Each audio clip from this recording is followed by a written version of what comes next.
Just 8 days after the victory at Brands Hatch, a very different sort of battle was fought on the twisting tracks and bottom gear slopes at Mk1 in the French Alps.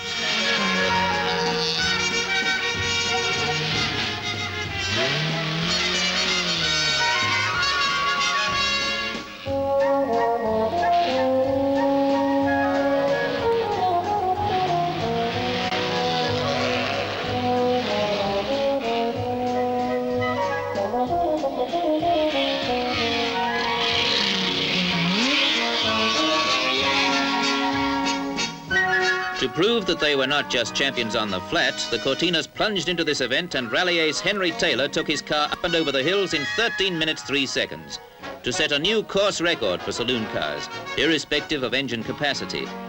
In fact, Taylor knocked a formidable 44 seconds off the existing record to add another first overall to the mounting scoreboard.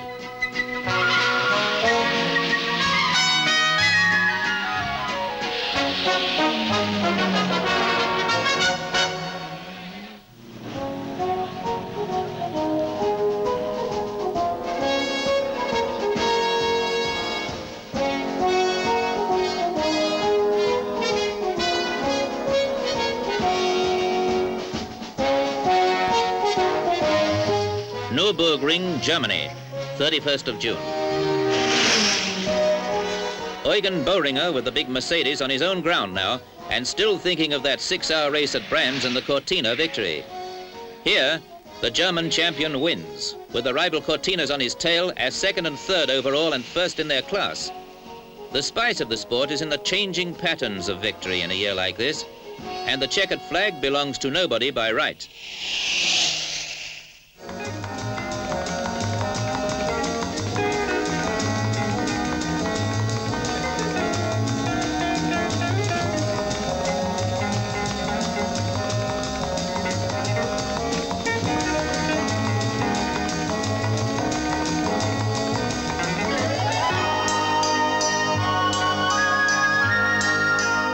The Alpine Rally at the end of June. Another great show for the Cortinas with old rally friends David Seigel-Morris and Vic Elford up front as first and second cars for many a mile.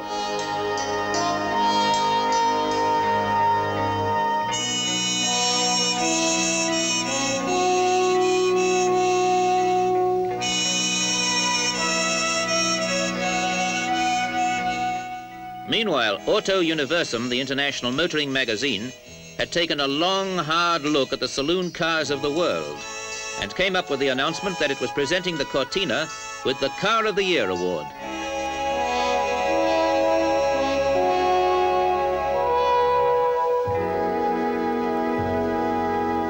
Bad luck on the last night robbed Seigel-Morris of victory only 25 miles from the last time clock. So into the lead goes Vic Elford with his navigator David Stone. The result, outright winners of the touring class and a treasured Côte des Alpes.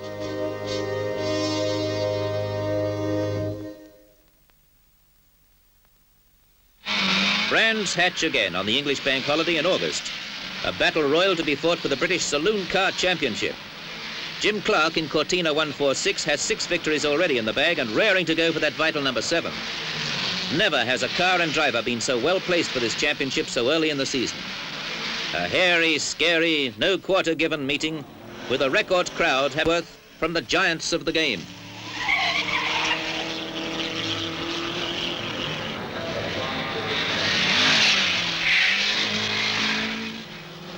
Since the war, motor racing has increased in popularity at the same pace as the huge rise in car ownership. At the summer meetings everywhere, the saloon car events have a particular appeal to the ordinary private motorist.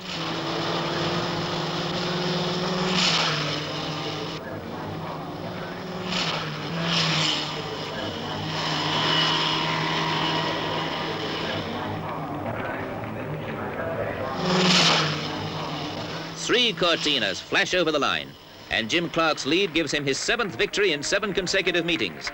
The British Saloon Car Championship, won for Ford by Jack Sears in 1963 when the Cortina first turned out for this event, was happily followed by the Clark victory in 1964. No wonder there's champagne in that most coveted of trophies.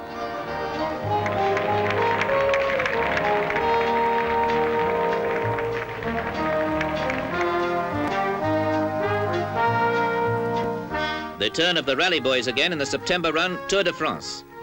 Throughout July and August, another 16 top international victories have been notched up by Cortinas, including 4 in Australia and the 12-hour in Marlborough, USA. From Finland to France, Canada to Copenhagen, this was a glorious summer. This time, David Seigel-Morris and Vic Elford were partners to come into the French Riviera as outright winners in the handicap touring category and also first in their class. It was garlands, garlands all the way.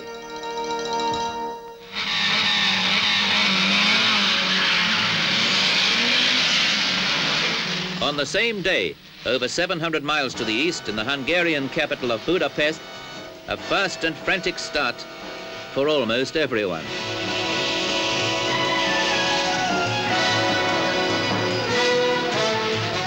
The Budapest Grand Prix, run over the cobbled streets and squares in the city centre, is a new event in the motoring calendar. Light rain and mist make a slippery surface for the tightly bunched cars.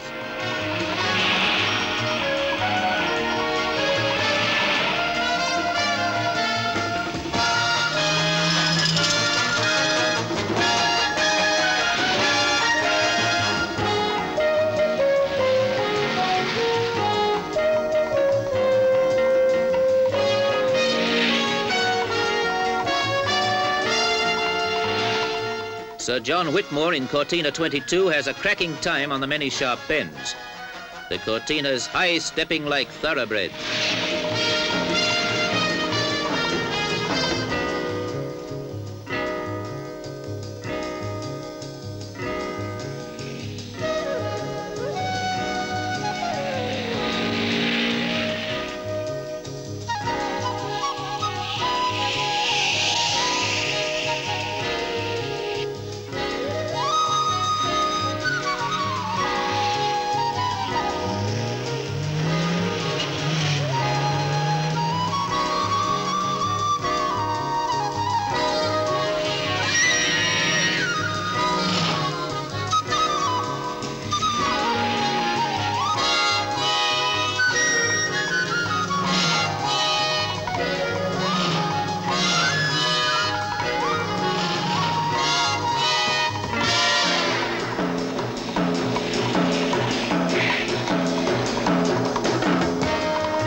Afternoon sunshine dries out the streets and the pace hots up with a vengeance. Whitmore drives his Cortina harder and harder to hurl down the last straight and write yet another class victory in the record book.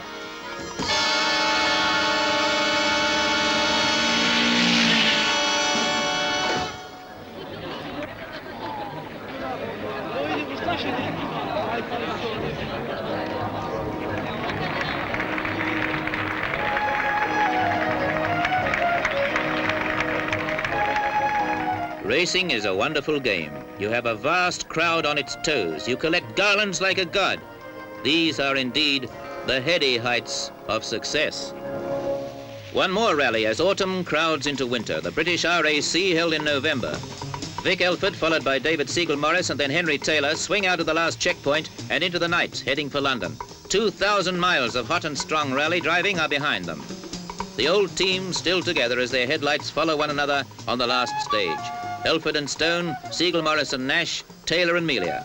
The rally aces are coming home. At Chelsea in London, the crowds wait. So too wait Peggy Taylor and Mary Elford. Henry Taylor still looking relaxed, although snarled up in the outer London traffic. Vic Elford and David Stone drive in to the roar of the crowd, their teammates hard behind them. Once more, the Cortinas have the team prize, plus 2 class wins and a 3rd overall. The boys have done it again. Rally driving is a grand sport. Everybody feels good for you and you're on top of the world in your hour of victory. This is the way it was in 1964. An action-packed year with cups and more cups, gold, silver and bronze. The glittering harvest of the year of the Cortina.